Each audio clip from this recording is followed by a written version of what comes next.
Good evening, ladies and gentlemen. Welcome. It's my pleasure. My name is John Makem. It's my pleasure to welcome you on behalf of the Morrison Committee to the 74th Morrison Lecture. And it's my great pleasure to welcome Professor Michael Nylan from the University of California, Berkeley, to be the 74th Morrison Lecturer. Professor Nylan is a scholar of Chinese history and is also she is one of the foremost contemporary scholars of early Chinese history.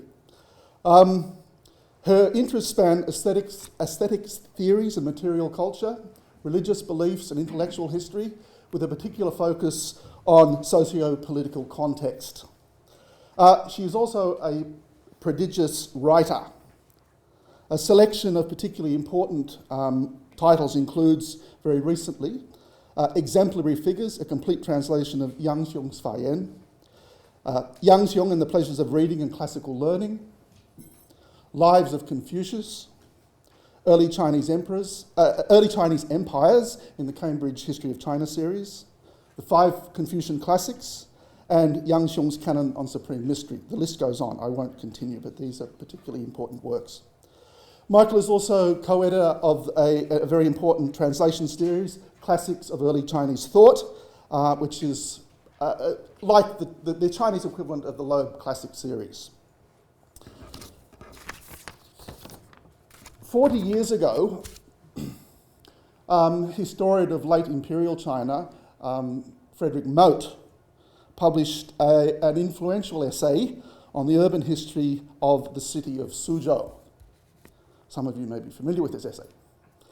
Mote concluded his essay by remarking, and I'll read out what he has written. The point most emphatically is not that China was not obsessed with its past. It studied its past and drew upon it, using it to design and to maintain its present as has no other civilization. But its ancient cities such as Suzhou were time-free, is what he calls it, as purely physical objects, time-free as purely physical objects. They were repositories of the past in a very special way. They embodied or suggested associations whose value lay elsewhere. The past was a past of words, not of stones. And he continues. Chinese civilization did not lodge its history in buildings. Even its most grandiose palace and city complexes stressed grand layout, the employment of space, and not buildings, which were added as a relatively impermanent superstructure. Chinese civilization seems not to have regarded its history as violated or abused when the historic monuments collapsed or burned, as long as they could be replaced or restored, and their functions regained. In short, he says, we can say that the real past of Suzhou is a past of the mind. Its imperishable elements are moments of human experience. 13 years later, 1986, these themes were again taken up by Pierre Ryckmans in his wonderful Morrison lecture of that year, The Chinese Attitude to the Past. I won't quote from Professor Ryckmans. However, in this year's Morrison lecture, Professor Nylan is going to provide a somewhat different perspective on the presence of the past in China, by showing how archaeological findings are being used to reconstruct the ancient capital of Chang'an. In a moment, I'm going to invite Professor Nylan to come to the podium and she'll begin to deliver her address. We'll have approximately 50 minutes or so for the presentation, and Michael's kindly agreed to perhaps a follow-up of 20 minutes for any questions that the audience might have. So would you please join with me in welcoming Professor Michael Nylan.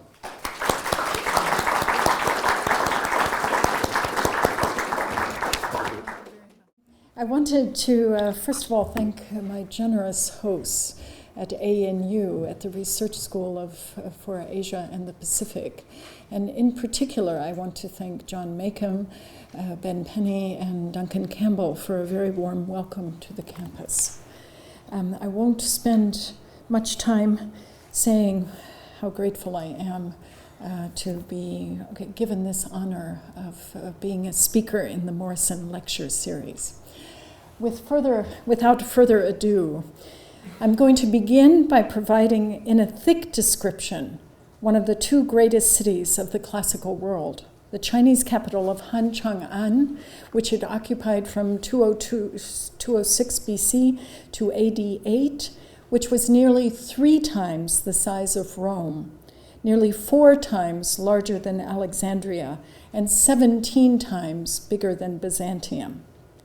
The immediate Chang'an capital area boasted well over 1 million residents, by some estimates up to 3 million. The area within the passes, that's a set phrase, centered on the 3 metropolitan districts of Greater Chang'an, boasted roughly 3/10 of the registered population of 60 million for the Western Han Empire, and possibly as much as 6/10 of the empire's total wealth. Like Imperial Rome, the Greater Han Chang'an metropolitan area commanded roughly 1/4 of the world's entire population in the 1st century BC. Perhaps even more importantly, in the Roman Empire, no other city, with the possible exception of Alexandria in Egypt, ever commanded anything like the resources concentrated in the city of Rome. But the Han Dynasty's capital of Chang'an was expressly designed to outshine a great many large, wealthy, and populous cities in its own empire, especially the 5 capitals of the pre-Qin era, Handan, Linzi, Chengdu, Luoyang, and Wan, and Shenyang, the capital of the previous short-lived Qin dynasty. Ergo, the Han policy, designed to maintain a strict hierarchy for towns, by which the capital had to stand out clearly, well above the capitals of its kingdoms, commanderies, and county-level administrative centers, for which the capital was to serve as supreme model.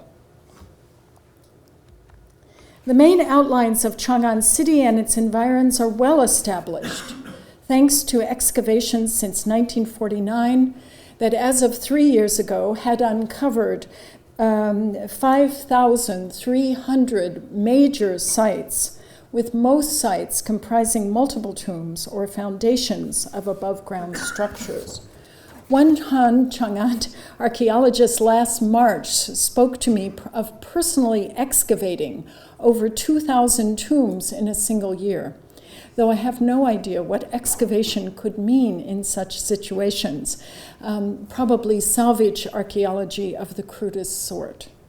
Nonetheless, surprisingly little work has been done on the urban life of Western Han Chang'an outside of modern Xi'an, the closest modern city in the old Chang'an neighborhood, perhaps because wooden architecture and rammed earth have left few enduring monuments, aside from post holes marking palaces, temples, factories, and residence sites.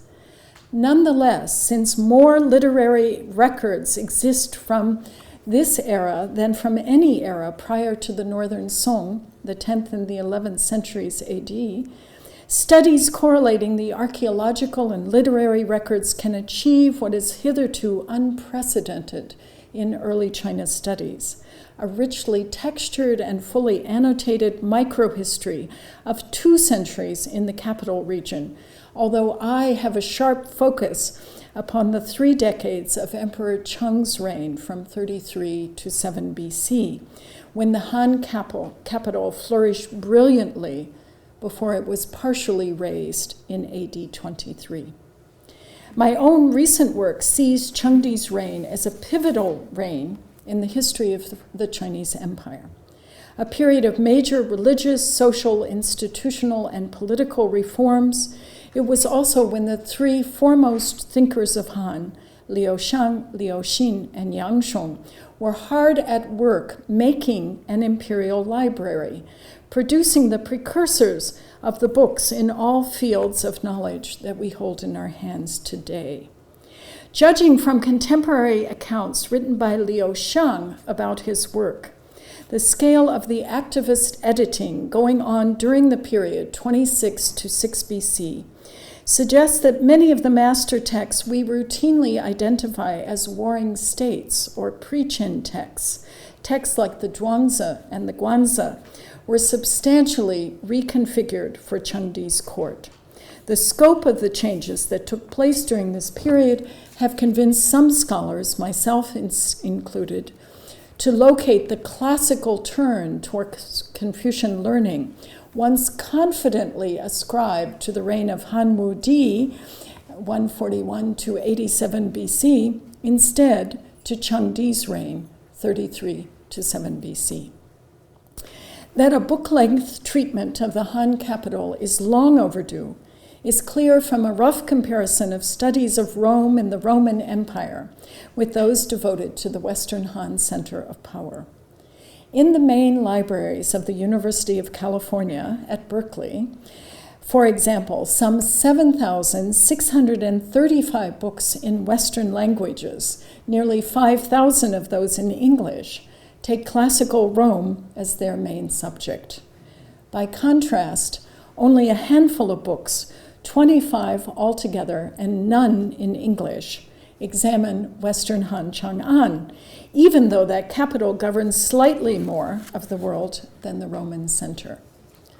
2 years ago, I convened an international conference on UC Berkeley campus on these last years of Western Han, the reigns typically dismissed as insignificant or dismal failures. And today I'll share with you some preliminary thoughts that our group came to on the subject. But first, let me explain my methodology. I keep several desiderata in mind whenever I'm thinking about framing this topic of the late Western Han capital. First, we need to consistently link textual sources with the most up-to-date archaeological evidence. This will allow, within the limits of what is known, an understanding of historical events and ritual, social, and political practices in their material settings and institutional contexts. And by the way, though I am a historian, where the archaeological evidence conflicts with the received texts, I go for the archaeology. This bringing together of literary and archaeological should enhance our readings of the textual sources, and indeed it has generated a list of research questions never posed before now. Second, an ideal study should be continually propelled by wider cross-cultural questions, seeking to elicit first how Chang'an's urban landscape shaped and was shaped by the local cultures specific to the early empires in China. And second, how Chang'an culture differed from that of other great classical era capitals such as Rome and Alexandria.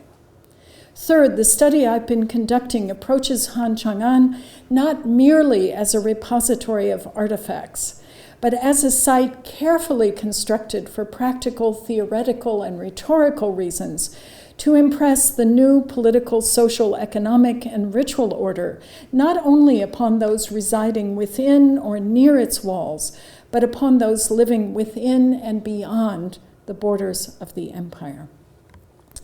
Let me begin with a description of the city whose remains lie 3 kilometers northwest of present-day Xi'an.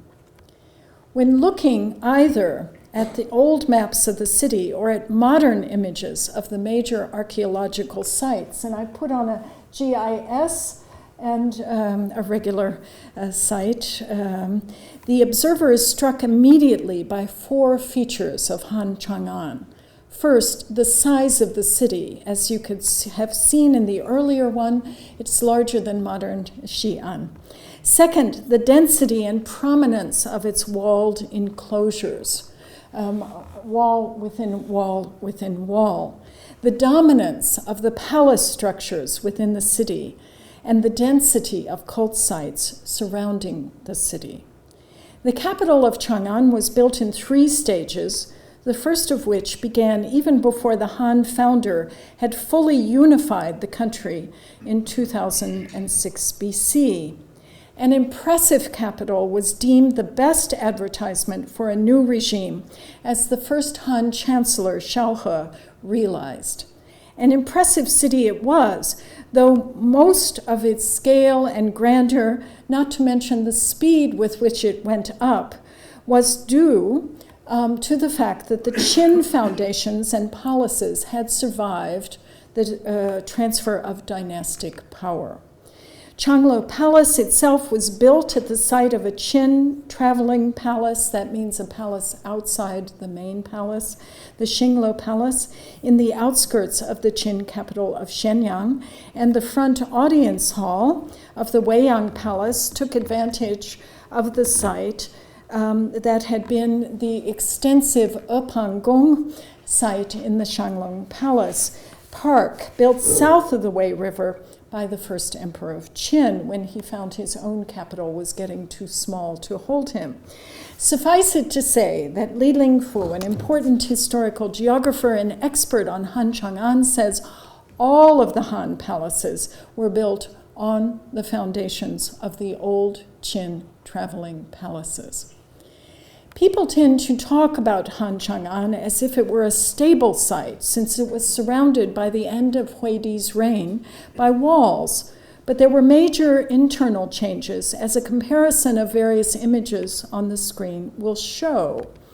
As we can see, during the reign of Han Wudi, for the first time, we have palaces built outside the city. Okay. We also have new palaces built inside the city, the Mingguang, where before there was nothing. And when we compare the Chang'an at a later period with that right after Chengdi's death, we see retrenchment, that's Shanglin Park. We see retrenchment on several fronts. Suddenly, we no longer have a palace that we used to have, and there are other ritual sites built outside of the capital. So we should think of this as a continually changing capital, and rather than a stable site. And it's partly, I think, because they built in wood that they could completely dismantle,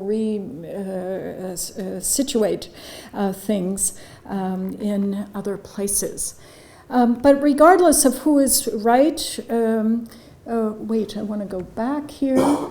I want to just point out, I guess, that no archaeologists and historical geographers agree. I mentioned that one of the palaces had mysteriously disappeared.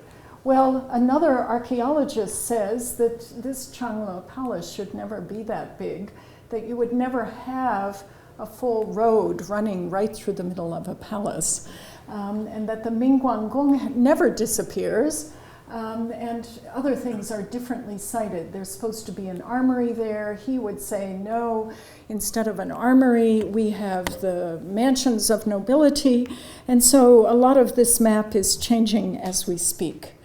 But whoever is right about all of this, about the dimensions, the locations, these maps don't tell us much about internal changes.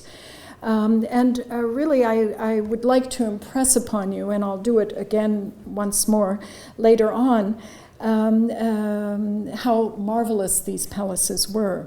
Chengdi's apartments supposedly used Lantian jade for part of the walls. Most impressively at his Jiaoyang Dian, green glass, imported, much of this from Rome, was used to make windows. There were inlaid gold on all of the wooden fixtures. There was a jade bed, there were jade stools, all of this. As one of the descriptions says in the dynastic histories, one would feel if one entered the palace as if one had entered the realm of the gods or fairyland. However, I just want to say one more thing about these basic notions of orientation. Here we have quite different people. Tim Baker, using GIS, who was quite certain that all of Han Chang'an faced, the emperor would have been down here in these palaces, he and his empress, but that everything is facing south, That's the traditional direction of the emperor, and in some ways it would be what we would expect. But Liu Rui is equally sure, and he's an archaeologist working on the site, that the main avenue was east-west, and that's because the main trouble for the Han was always the peoples in the west, the Xiongnu, and the east, their own nobility. So he believes that the most impressive orientation for the capital was that. I believe there was no orientation. No fixed orientation. I believe we wouldn't have this much conflicting evidence. And what happens is later capitals get a very set, fixed orientation, north-south, and people are really anxious to find it earlier on. I want to put that on for a minute and see, where are my... Yes, thank you. The city measured 21.7 square miles in size, 35 square kilometers. That's the same size as Manhattan. The city had strong perimeter walls, as I've mentioned. These are made out of tamped earth. There's almost no stone in the area, so if you want a hard surface for a foundation, what you have to do is physically go like this until you've compressed the earth and compacted it until it's nearly like a stone. Within the city walls, 8 major thoroughfares connected with 12 gates, 3 to a side, and a host of minor streets threaded through residential wards. Before directing travelers out to a brand new imperial highway system that made Han Chang'an the hub of all east-west communications throughout the realm. Within the capital proper, the 8 main thoroughfares were divided into 3 lanes, with the center lane reserved for the carriages in the imperial entourage. Received texts speak of the main thoroughfares being shaded by evergreens planted to the sides of the road. And this, among other features now known to us, especially the 8 major rivers in the city environs and the large ponds. Here are the ponds. Here's some river systems. I want to go back up, just show you, if you look here, just how densely the river system is in this area. That's doubtless why this was chosen as the capital. All of that would have made an extremely green city. The suburbs, of course, would have been greener still, as it was to them that the carts of night soil were dispatched daily for use as fertilizer. All of the palaces and their subsidiary buildings had extensive water intake and drainage systems by which wastewater was collected outside the city walls and in the city moat, rather than spewing it into local waterways, as was done in Rome. This may be one reason why we have many fewer epidemics recorded of Han Chang'an than we had in Rome. Now, I'm going to go there. Drainage systems. The pentagonal is for wastewater, and the rounded systems are for clean water intake and moving it through the city. And I'm enamored of drainage systems lately, so you get another slide about that. Water, not to mention drainage, may not seem very exciting to newcomers to the study of late Western Han Chang'an.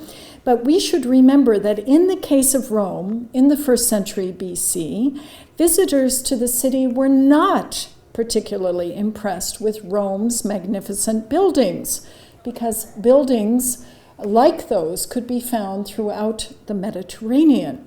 No, what they were impressed with, I quote, was aqueducts, paved roads, the construction of sewers. That's what they talked on and on about. And also the luxuries and health benefits associated with urban life, which had abundant water supplies. Similarly, in the case of Han Chang'an, we read an awful lot in the early sources about the ponds in Xianglin Park and within the Han city walls, the most famous of these being the Lotus Pond and the Kunming Pond. I showed them just before. The Kunmingpan was reportedly so large that complex naval games between gigantic seagoing vessels could be launched on its waters. Now, this should remind you of some things that were going on in Roman spectacles, much the same sort of thing. The city itself was divided into three major parts, the administrative and palace districts, and those are really together. Each palace would have had administration within it.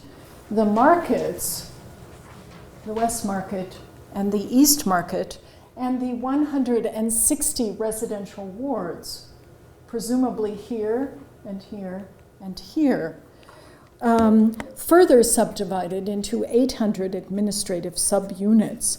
The palaces within the city, the largest being Chang'an and Weiyang in the extreme south. Here's an archaeological reconstruction of the Weiyang Palace, covered, as I said, between 1/2 and 2/3 of the city proper inside the walls.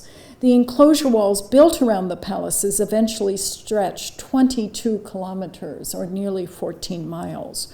Notably, these two main palaces, eventually assigned to the emperor and the dowager empress, were linked by elevated covered passageways and also underground passageways, permitting free and private communication to a select few members of the governing elite. And there are great Han anecdotes about someone going underground or above ground to leak some information or to warn somebody.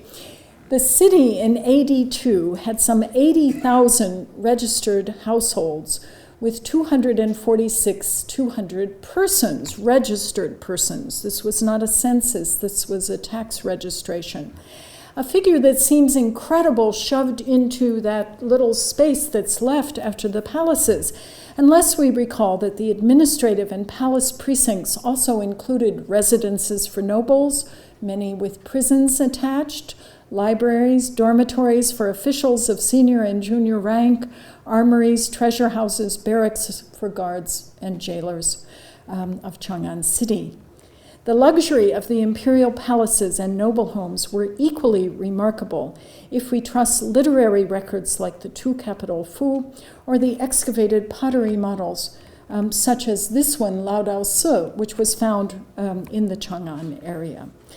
No one has as yet undertaken the enormous task of listing and creating typologies for the entire range of excavated artifacts, the drawings, the murals, pictorial bricks, stone, as well as the small models found in tombs. There's a model for everything found in tombs to date, not to mention texts excavated. In preparation, all of this, someone has to gather it together in preparation for critical analysis. We're really at stage one. But recent excavations have begun to allow us to say far more than we ever could before. Excavations at the Qin Shenyang Palace sites 1 and 3 in particular have been helpful because for the first time they have yielded enough above-ground fragments to allow us to say, first, that above-ground and below-ground conventions of paintings were very similar. Also that the Qin palace decoration is strikingly similar to that seen in small fragments of murals found in connection with excavations at the Han Chang'an and Weiyang palaces. I'm afraid I can't show you the Chang'an and Weiyang mural fragments because I'm bound for secrecy until they're published. So I haven't been given permission. But what I can show you is 4 published fragments from the Qin Palace murals, and later on I'll be showing you some tomb murals underground. But these are all above ground materials that I'm going to be showing you. First, we've got someone variously identified as a barbarian or a general, perhaps a barbarian general, driving a chariot. We've got a chariot racing scene, which should remind people who know the first emperor of Qin's tomb very much of a figure in bronze of a chariot racing. We've got fragments with swags on them, typically found to mark banquet scenes. and we've got a small and rather bizarre creature. That said, a tentative reconstruction puts all of these fragments in a continuous frieze on one palace wall. Not sure we can trust that. That said, we mostly still have to rely upon the received literary tradition for more architectural detail about the decorations inside and outside the palaces. And I'm going to show you something. That's something I'm constructing. That's something that was supposedly reconstructed in the 1980s for the Upang Palace. Well, actually, the Upang Palace was never built. But this is the only color projection I've ever found in connection with anything in that area. This is what the Han Palace probably looked like, very bright colors. When they're talking about it, they say there were carved columns of jade pedestals, decorated brackets with cloud-patterned crossbeams, triple staircases, tiered balustrades, engraved railings with figured edgings. On the right was the ramp, on the left a staircase. Blue was the door engraving, red was the floor. Gilt paving stones, jade-decorated staircases, vermilion courtyards that would have been wood lacquered, shown with a fiery glow. Note the emphasis on color. The use of strong mineral colors was much prized in early civilizations, in large part presumably because it screamed wealth. I'm going to put on the screen what Augustan Rome supposedly looked like. That's certainly not what we see today when we go to Rome. The literary accounts, mostly dating to 1st and 2nd century AD, speak of several palace libraries, but no site has been located with absolute certainty. Nor are we sure about the existence of several separate buildings called the Taixue and the Mingtang that were erected in 5 to 4 BC. But this is what the Chinese archaeologists believe. This is my working from their drawings, but this is what they think those ritual buildings look like. Still, we know from the 1st century BC that the imperial library holdings and the meeting rooms in these ritual structures must have been extensive, judging from the standard histories. Serving the palaces was also a Chang'an arsenal of enormous size, 56 acres, and I'm an American, so I look to see, well, where in America can I compare that to? That's the Boston Common. That's a huge park in the middle of Boston, situated between the Changla and Weiyang palaces, to give both easy access and the double protection afforded by the nested palace and arsenal perimeter walls. Several granaries serving the capital lay outside the capital walls, mostly to the southeast of the city, but within easy distance along water routes. Smaller granaries were also attached to each and every palace. Experts in Roman history will note that granaries are strikingly similar in the two civilizations. Within the palace precincts, there were substantial factories. Excavations have revealed an impressive industrial complex under official management that comprised 21 potters' kilns, producing funerary figures, and we'll see some of those later, for the imperial tombs. An iron foundry, a workshop minting coins, and possibly a lacquer factory as well. Now, the decision to locate factories inside the palace precincts, despite the risk of fire, was apparently motivated by the Han court's desire to monopolize the production of some necessities for the palace and administrative precincts, as well as luxury items used in diplomatic exchanges. And many items, and I have them for the question and answer period, if anybody wants them, are specifically identified to be used in this palace, and these artisans worked on them, and this is the quality control stamp and on all of these things. In 1986, in the Chang'an northwest city sector, were found the remains of the Western Market, and slightly later, the slightly larger Eastern Market.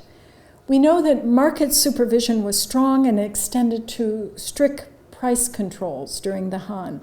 The treatise on food and money in the history of Han, the Han Shu, reports that the Han market officials in every season ascertained the highest and lowest prices to ensure that none was truly outrageous. That suggests that market officials must have produced and regularly consulted extensive archives, although no trace of them has ever been found. I want to put this on market up here simply to tell you we have lists of the kinds of things that were sold at market, and it included the most astonishing array of goods at little stalls like this, presumably, including fast food. Fast food probably delivered to the administrative barracks inside the palaces. Scholars of Han Chang'an have tended to focus on four main issues relating to the markets. Were the markets closed shut? How many entrances did the markets have? Were the markets a specific shape? And did roads run through the markets? Recent excavations have solved all those problems. There were 8 gates to each market, 2 to a side. Both markets apparently operated from dawn to dusk, and the markets were more nearly square. But there is enough data to ask for the first time, who were the customers? Were they primarily the rank and file of residents in the city, or were they primarily the palace and the officials? Put another way, for whose benefit did the markets function, and who were their customers?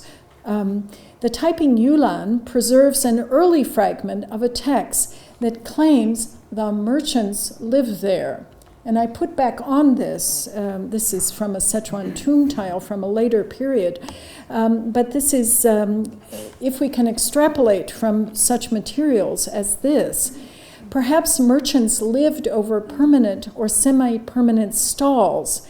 And if this is the case, that would suggest that only a very few merchants were permanently licensed to sell in the two Han Chang'an markets. There are certain indications, not entirely conclusive, that these market officials plus certain approved merchants lived in the market area. Scholars know that there were monitored and licensed private residences in the palace precincts and near the markets, but we know astonishingly little about the wards in which most of the population lived and worked. Assuming that the census figures for AD 2 are correct for Chang'an's registered population, and there's something like 300,000 people in the city, I think that's the size of Canberra, is it not? The residential wards must have been densely populated indeed, since large swaths of the city, the palaces, would have been under-inhabited, so there could be large audiences halls, very impressive audience halls. Probably there was no mandated size of population per ward. Yang Quan, a senior scholar, is the most prominent scholar to doubt whether it would be possible to fit that many wards in the available space. But a younger scholar, Zhang Jihai, and that's what I'm showing on the screen in a soon-to-be-published paper, suggests that even though most of Western Han Chang'an was taken up by palaces, official residences, markets, and great roads, something like 12 kilometers squared would have been left for residential space, with some wards built on a far grander scale than others. By Zhang's calculations, then, the larger wards would have held on average something like 100 households, and we do know that the wards of these gates were closed every night and sentries were posted at each gate. In addition, watchtowers surmounted the walls in these wards. As mentioned above, the Western Han capital, like the other great cities within the empire, enjoyed abundant water sources in the form of internal lakes and rivers. No fewer than 8 great rivers, a host of great canals, a complete transport canal, many, many hundreds of kilometers long, supplied the city with water and with boats bringing food in. Even when artificial, they connected with natural waterways to supply clean water to the city. And what we read when we read of early accounts of the city are numerous gardens and parks attached to palaces and lesser residences. Within each of these wards, there were not only residences then, but also in the larger, where there was more space, extensive gardens, orchards, even fields, as in early Rome, supplying at least some food to the local residences.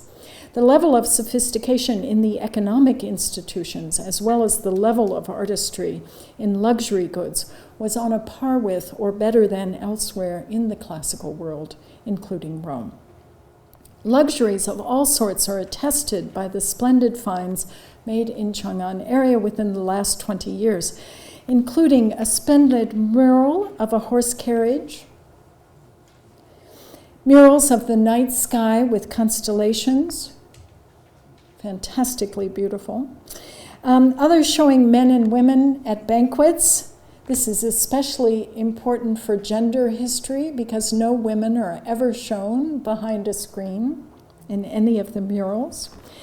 Green glazed pottery. This was both to imitate bronzes, but also to imitate green glass, which was a luxury item.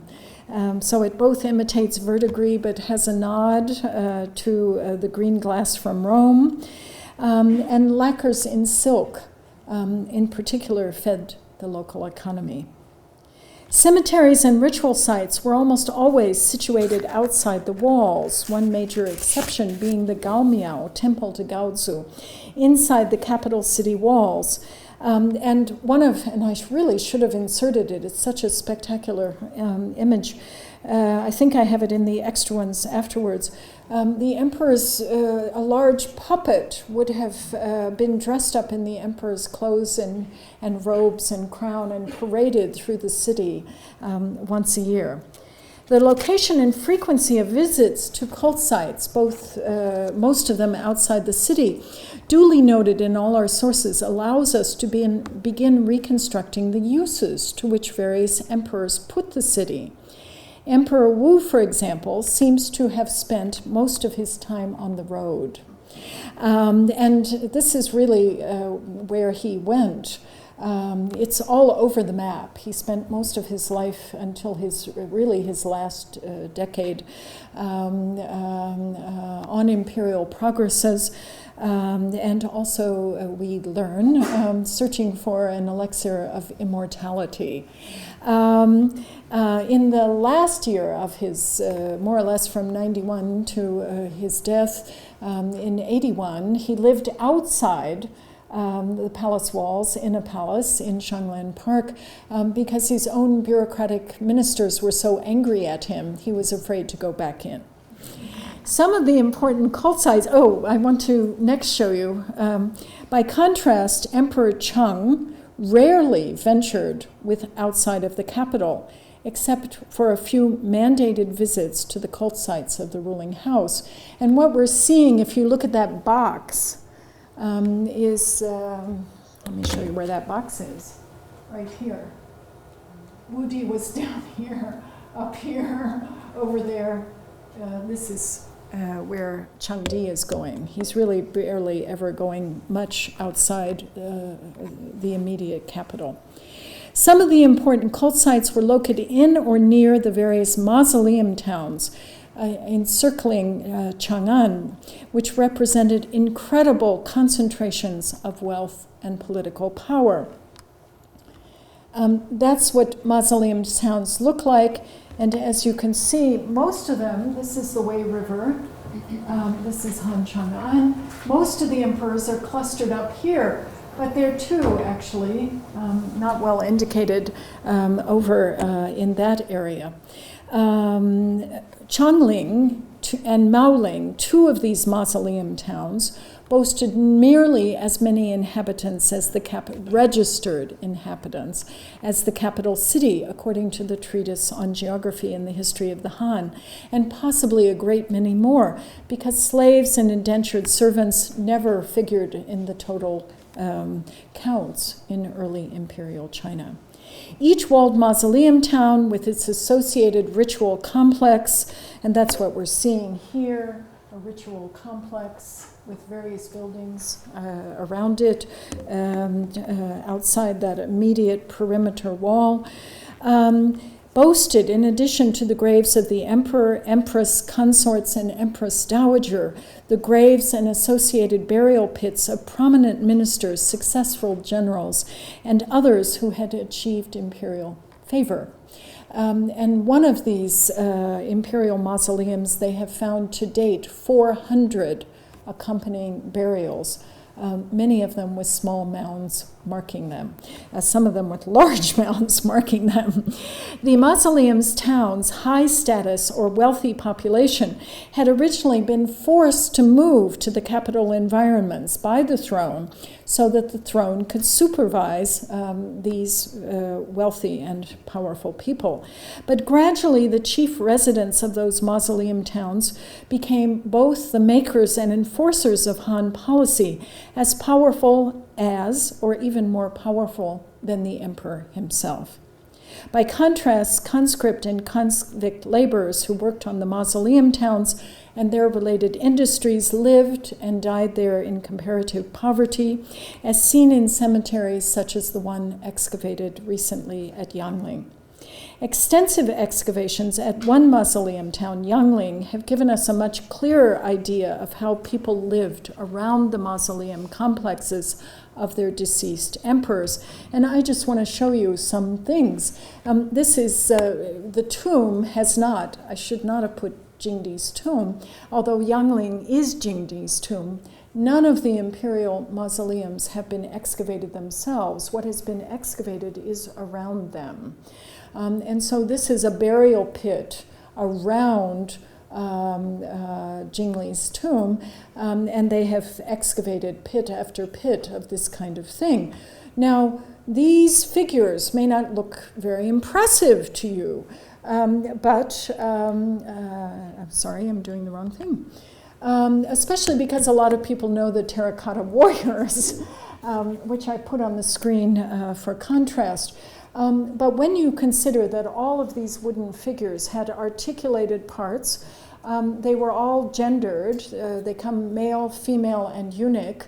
They were all dressed in incredibly impressive silks, such as this. These smaller figures, which are about this, up to from my feet to this size, so half life size, probably cost more than the terracotta warriors to produce. People are astonished that that could be true. Having pondered these aspects of Chang'an City, it's now time to ask what is most new in research on late Western Han. And I want to talk about 8 perspectives very briefly, and I'm happy to have these as teasers. First, we have a growing conviction that little about early China can ever be explained by inferences drawn from the views and practices of late imperial China. So that whereas my own teacher, Professor Moat, thought that you would be able to trace a continuous memory about early sites, what we're finding is things are not that way at all. And we're having to piece together everything in a brand new way. The importance of distinguishing archives from libraries as we attempt to locate the nature, location, and function of these imperial repositories of manuscripts.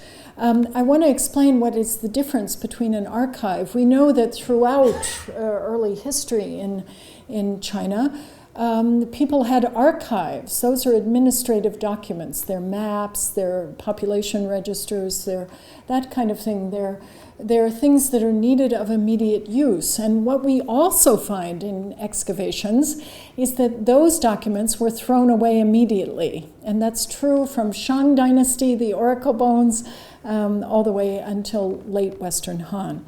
What we have in late Western Han with this building of the Imperial Library is something totally different.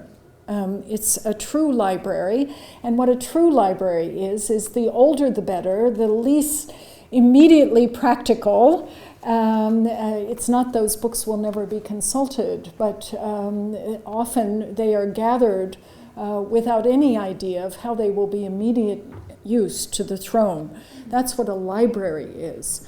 And thousands of volumes were gathered in late Western Han. Other things were happening in that library project as well. For the very first time, a single map of the entire Western Han Empire was produced, we're told. And also a single ethnographic account of how different localities in the empire saw themselves and their special local practices.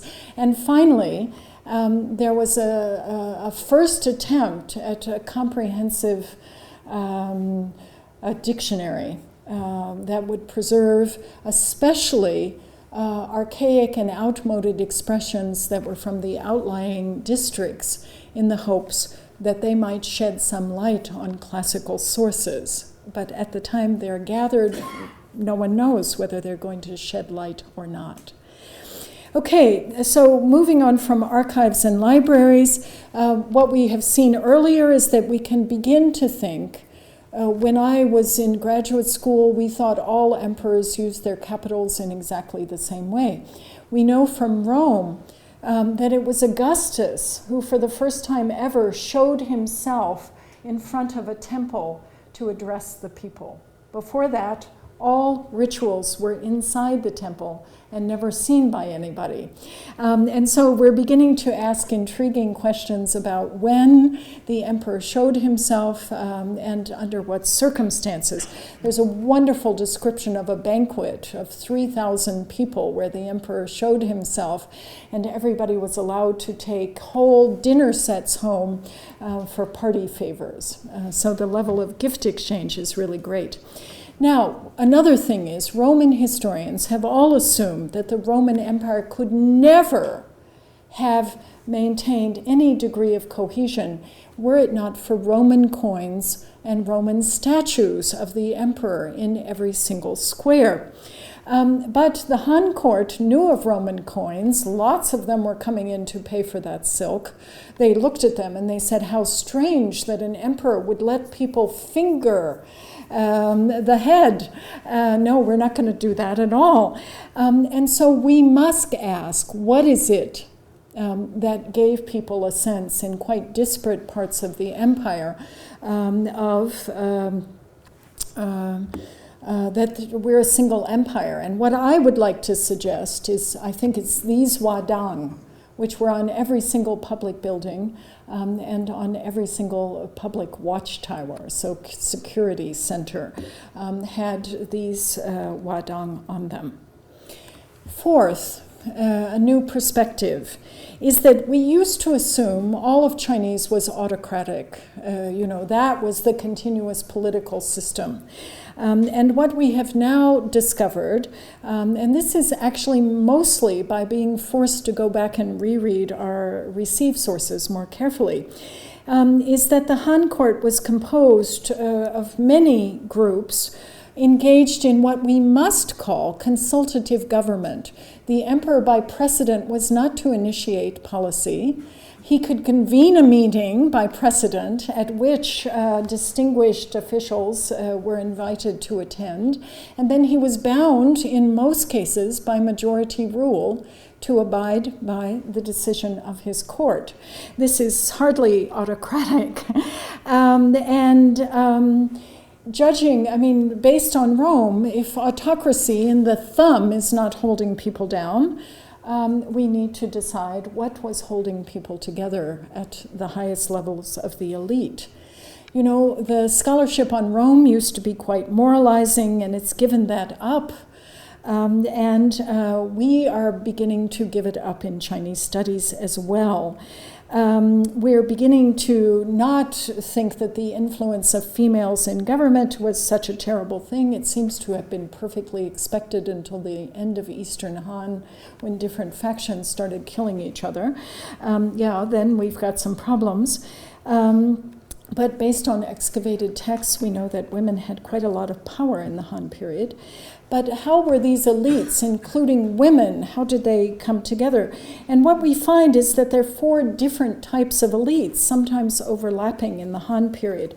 There was something called orders of honors, and if you committed a crime, you could often be pardoned if you handed in your order of honor and gave it up. There was bureaucratic rank, there was social status, there was economic class. All of these things had to be, if you say, well, what status does someone have in this society? All these things have to be correlated and judged. I want to say that we no longer see the nested Chang'an city walls as a human cage. When I was in graduate school, that's literally how Chinese scholars were talking about them.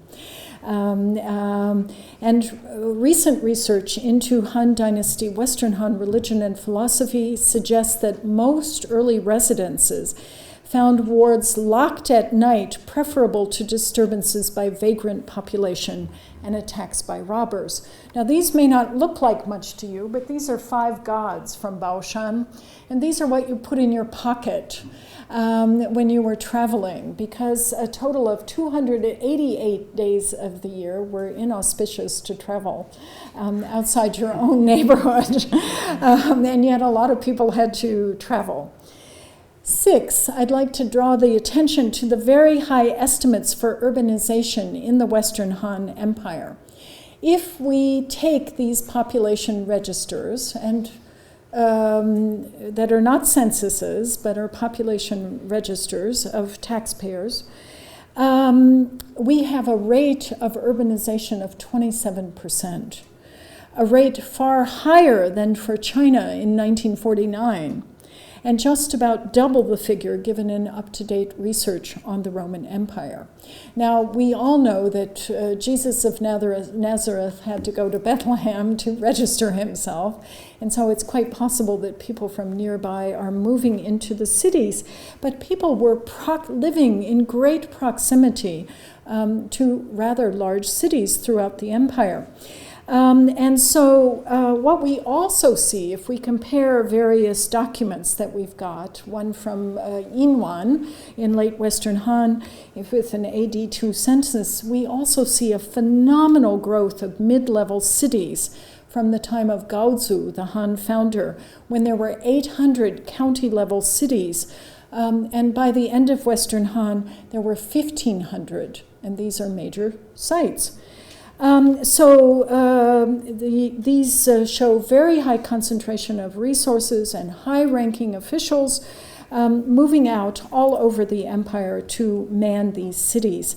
And it is such high rates of urbanization, especially near the capital, that may account for higher rates of literacy and the early development of paper during the Han. We have a new idea, 7th, that markets and factories, as well as the court, may have contributed to the vitality of urban life in China. The old hypothesis was that all Chinese capitals had to be, what did they call them, parasitical cities, and that they were just parasitical centers of consumption, gathering in goods, doing nothing but using them. I'll mention one figure which to me was astonishing. We know that Yuandi Shanglin Park, which I showed very just a second, brought into the throne 70 million in cash every single year.